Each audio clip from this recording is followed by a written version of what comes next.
నిన్న నైట్ డిన్నర్లోకి నేను ఇలా ఎప్పుడూ కూడా ఇడ్లీ దోశ ఇవి కాకుండా మసాలా వడల్లాగా చేద్దాము అని చెప్పి మినువులు నానబెట్టాను. మినువులు కానీ మినప్పప్పు కానీ ఎక్కువగా సేపు నానితే నూనె అనేది పీల్చేస్తుంది. దీని కాంబినేషన్ వచ్చి పల్లీల పచ్చడి కంటే టమాటా పచ్చడి, రోటి పచ్చడి బాగుంటుంది. నానబెట్టిన తర్వాత నేను గుండులు నానబెట్టాను కదా, నల్ల మినప్పప్పే గుండ్లు నానబెట్టాను. అందుకనే నాకు 8 hours 9 hours నానడానికి పట్టింది.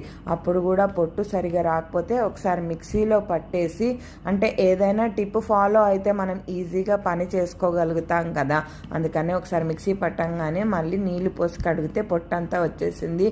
అప్పుడు గ్రైండర్లో వేసి ఉప్పు ఒక్కటే వేసాను. ఇక్కడ ఉల్లిపాయ, పచ్చిమిరపకాయలు, కొత్తిమీర, అల్లం వెల్లిపాయ కాదు, అల్లము, పచ్చిమిరపకాయలు పేస్ట్ వేసుకొని వడలు వేసుకుంటే బాగుంటుంది. ఇట్లా సింపుల్గా చేసుకుంటే నైట్ డిన్నర్ కంప్లీట్ చేయొచ్చు. చాలా రోజుల తర్వాత చేశాను మినప వడలు, చాలా బాగున్నాయి. నైట్ డిన్నర్ ఇలా కంప్లీట్ చేసాం. బాయ్. మరి సబ్స్క్రైబ్ చేసుకోండి. Thank you.